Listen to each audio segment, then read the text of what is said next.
People don't read anymore. She said people don't read anymore. This pissed me off so much, I had to devote an entire podcast episode to fake news and people not thinking critically, and why we as women entrepreneurs, as the power presence position community, need to restore critical thinking to its rightful place in our society and in our business world.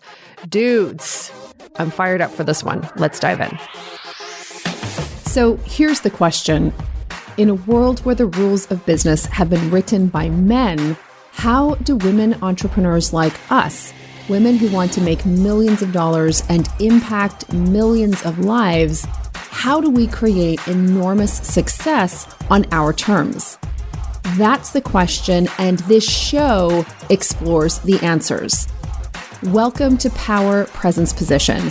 I'm your host, Eleanor Beaton, and I'm on a mission to double the number of women entrepreneurs who generate over $1 million per year in annual revenue. I'm an award-winning entrepreneur, author, and leadership coach. I'm a wife, mom of 2 boys, and I'm the CEO of a 7-figure business. Stick around because on this show, you'll learn how to think, communicate, and get paid like a 7-figure CEO. Let's go. Hello, my fierce friend. Welcome back to Power Presence Position, episode number 438. And this entire episode is basically a hymn, an ode, a love letter to the power of discernment and critical thinking in an age where pretty much any jackass with an opinion can tweet, can put it out there, whether it's true or fact-based or evidence-based or not. And so in the midst of all of that, our role to preserve our sanity and to preserve the sanctity of our culture, of our society, of creating a world where people can thrive, where they can feel safe and taken care of, and, still be able to get out there and produce great results. For us, I think it's so important that we not only practice critical thinking in our lives and businesses, but be an emblem of what that kind of discernment and critical thinking looks like for other people. And if you're here, it's because you value that. It's because you already practice that. So let's dive in. Now, before I dive in, I have to say, it came to my attention. So this show, when I think about Power Presence Position, I am really creating it in my mind for that female CEO, female founder. You are probably in your 30s, 40s, 50s, 60s.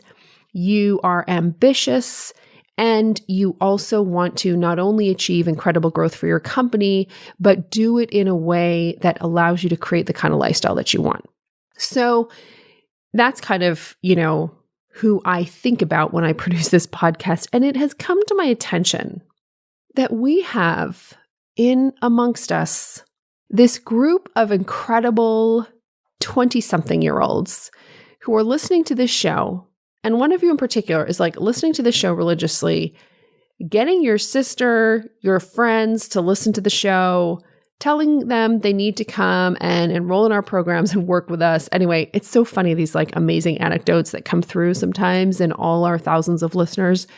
I don't know who you are specifically or your name, but that came to my attention this week. And I just want to say, I love that. And if you are 23 or 24 and listening to this show and implementing what we talk about here and getting inspired by the women that we have as guests, first of all, good for you. Thank you for your attention. But also, I think you're probably going to be extremely rich and successful by the time you hit your 30s and 40s. So, just putting that out there. Okay. So let's get back on this episode to the topic at hand. People don't read anymore and other idiotic statements. So the other day, I was speaking with a client, and this client produces a quarterly blog article. And these blogs, this is how she chooses to really educate her marketplace. And of course, when it comes to very effective marketing, we're always looking at combining emotion with logic and at moving people along the awareness scale from not really, from very low levels of awareness to enough awareness about the problem, about the offer, about your brand that they're ready to purchase. And so when I think about that, you're always looking at the different quadrants. So entertainment is increasingly becoming an important part of marketing. Inspiration. So those are sort of higher on the emotional scale. On the logic scale, there's a big part about educating. So educating your audience and providing education. And then finally, providing resources that really convince, and give them the tools that they need to convince themselves, is this for me or is this not for me? So in the education sphere of all of this client produces a quarterly blog article, which is in depth. It really provides a ton of value. It educates at a high level. And the intention behind these, first, anybody who's blogging knows that that's an important SEO strategy to help get traffic to your site. But beyond that, it's to really establish her comprehensive expertise and position her company as a definitive expert in her niche.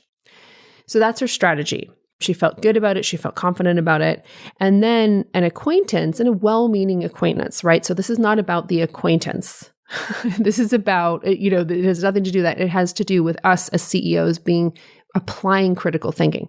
So a well-meaning acquaintance urged her to quit writing long articles because, to paraphrase the advice she received, no one reads anymore, quote unquote. No one reads anymore. They all watch videos, unquote. Can we just think about this idiotic statement for a moment?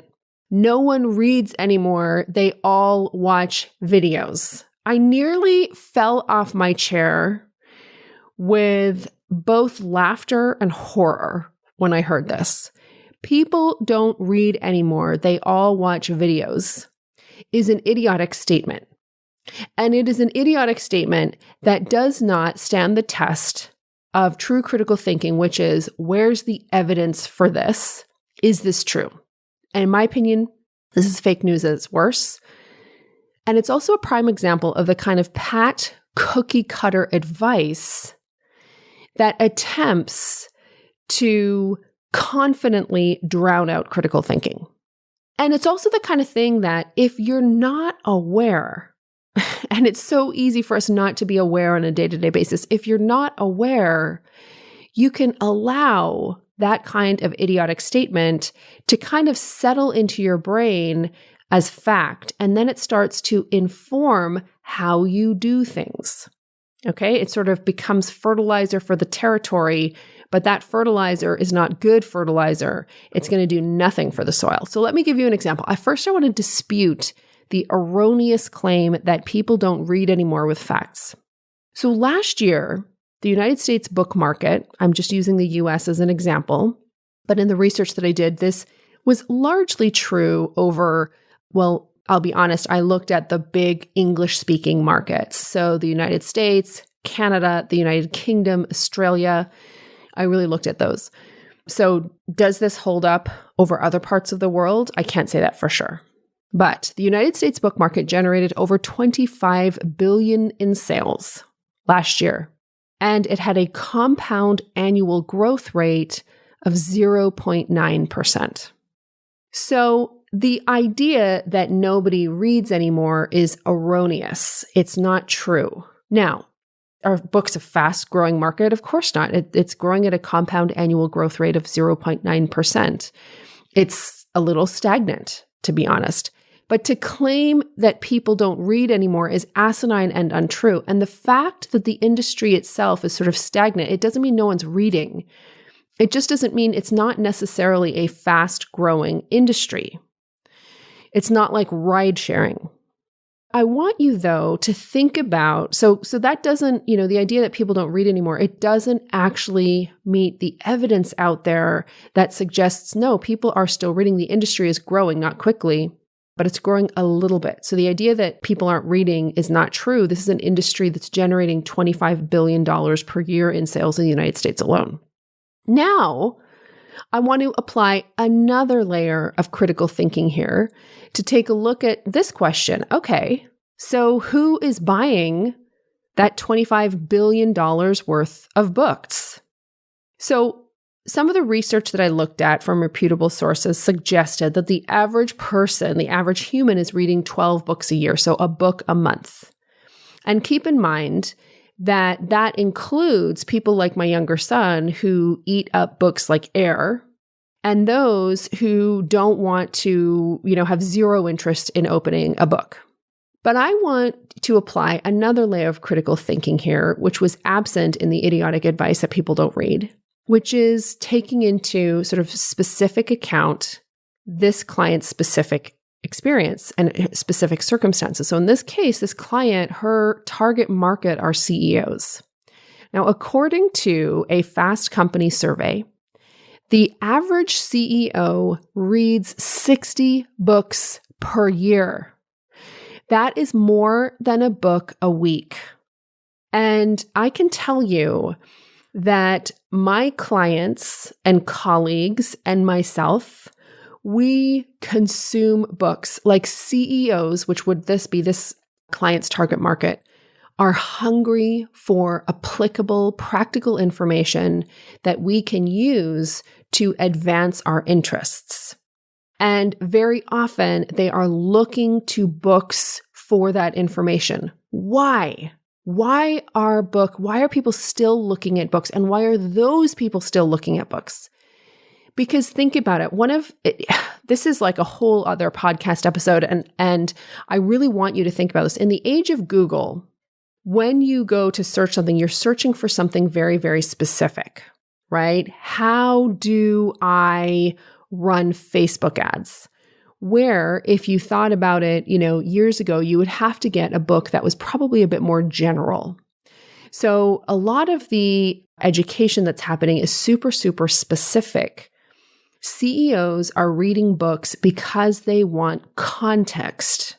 Because in order for a CEO to make good decisions around her business, she needs to understand context. She needs to be thinking not only very specifically, but have situational awareness, right?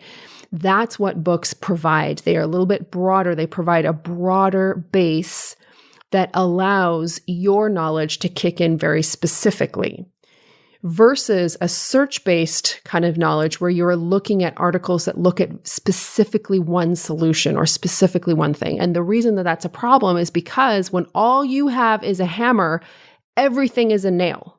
And look at this out in the marketplace, guys. There are a lot of people selling hammers who will try to tell you that every single problem you experience is a nail.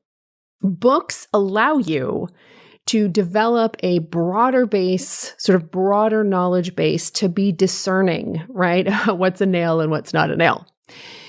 Anyhow, so I'm going to get back to this argument that people don't read and other idiotic statements. So the average CEO reads 60 books per year, which means they are readers, which means it would logically make sense that producing in-depth blog posts that educate on that particular issue makes sense as a strategy for this person. I am a massive champion of reading in the written word, as you can probably tell. I just went down the rabbit hole there, and I suspect you are too. Many of the people who, listen to this show, who are on my email list, this topic actually I originally produced in my newsletter to my community, and we got so much response. Like I got into so many email conversations with people on this topic. So I'm a massive champion of reading in the written word, but this email is not about books. This email is about independent thinking. It is about facts. It is about evidence-based strategies. It is about research. It is about digging into things and investigating. It is about us as women CEOs really bringing this level of critical thinking to our work and to the world that clearly the world needs so much right now. So the real sort of call to action here for everyone is that if you don't do your own critical thinking, you're going to create a business that A, you probably don't want, B, isn't sort of a reflection of your values, and C, is potentially being guided by misinformation and fake news versus what you have taken the time to discern to be true. So my request is for you and for all of us to continue leaning into trusting ourselves, to trusting our instincts, to thinking independently, to doing our research, to checking things out for ourselves, and not allowing well-intentioned yet misguided advice to sway us from doing us. All right, so I hope this is useful to you. Long live critical thinking. Long live evidence-based strategies. Long live research. Long live facts. Have a great week, everybody. Bye-bye. If you love this show, then you will love even more my missives, i.e., my emails. If you're not on my email list yet, I strongly encourage you to sign up at eleanorbeaton.com/join. Now, when you go and sign up for my email list, you will quickly discover why some of the most popular, well-known, and influential voices in the world of women's entrepreneurship quietly, studiously, consistently open every single email I send out because they want to be inspired, they want to be entertained, and also I think they really want to connect with a woman like myself who's in full command of her voice and is willing to open up and share her thinking, her ideas, and her story. I promise you that on this email list, you are going to be entertained. You are going to hear really valuable tips about stepping into your power as a leader. And you're also going to get fun insight that I do not share anywhere else. Go to eleanorbeaton.com/join. And I promise you it will be the highlight of your inbox.